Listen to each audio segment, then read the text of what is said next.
There's something in your perfume that nobody talks about, something that costs more per gram than gold, something that spent years floating in the middle of the ocean, something that came from inside a whale. And the strangest part, it smells incredible. It's called ambergris. And before we go any further, yes, it is essentially whale waste. But stay with me, because this story is unlike anything you've heard about perfume. Sperm whales eat squid, hundreds of them, every single day. But squid have beaks, hard, sharp, indigestible beaks. And those beaks irritate the whale's digestive system. So the whale's body does something extraordinary.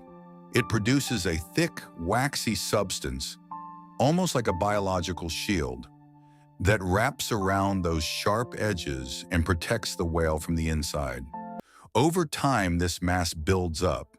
It slowly moves through the whale's intestines, sometimes for years, sometimes for decades, and eventually, it leaves the whale. It floats to the surface of the ocean, and then it drifts for months, sometimes for years, just floating under the sun, exposed to salt water and open air. And during that time, something magical happens. Fresh ambergris smells terrible, raw, fecal, marine, not something you'd want anywhere near your skin. But as it oxidizes in the ocean, the chemistry changes completely. The compound responsible is called ambrin, an odorless alcohol found inside ambergris.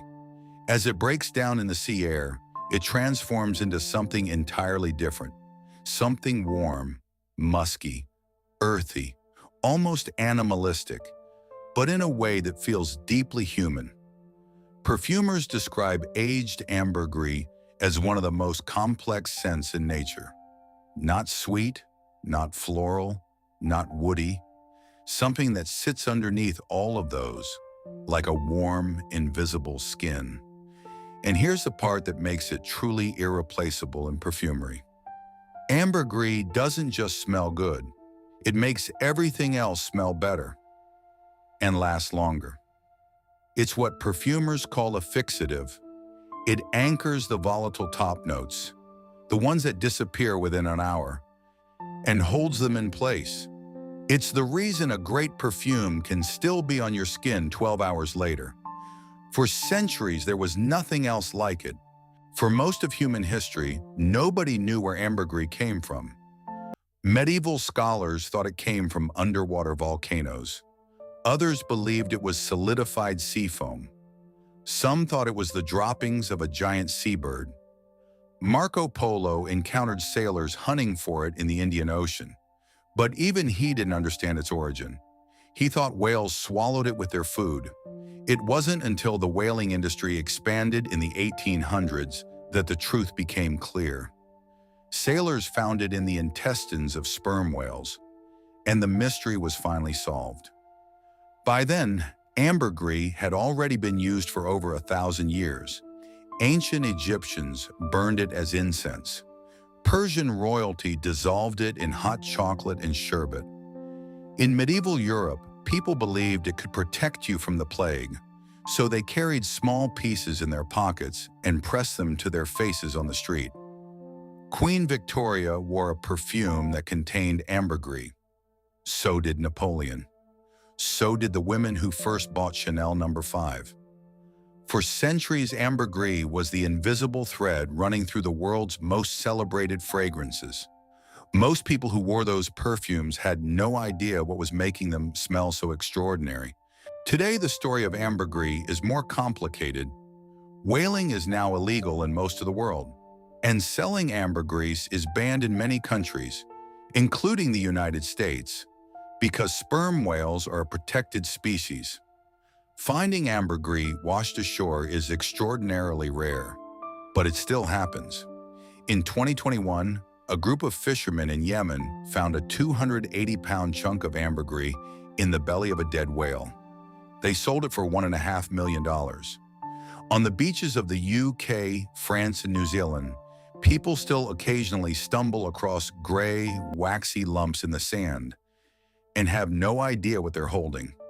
Some have walked past fortunes without knowing it.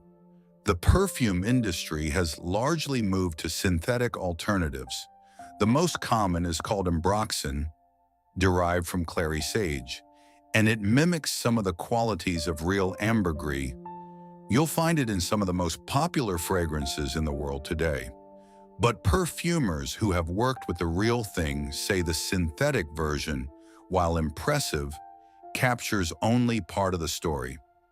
Real ambergris has a depth that's almost impossible to replicate. Something alive in it. Something that took years, sometimes decades, to become what it is. Think about that the next time you spray a perfume and wonder why it lasts so long. Why it shifts on your skin throughout the day. Why some fragrances feel like they're not just on you, but part of you. There's a reason the most extraordinary scents in history have always had something strange, something rare, something almost accidental at their core. The best perfumes don't just smell good, they carry a story, and now you know one of the oldest ones. If this made you think about scent differently, there's more where this came from. Every week we go deeper into the science, the history, and the psychology behind what we smell but cannot see. Subscribe and stay curious.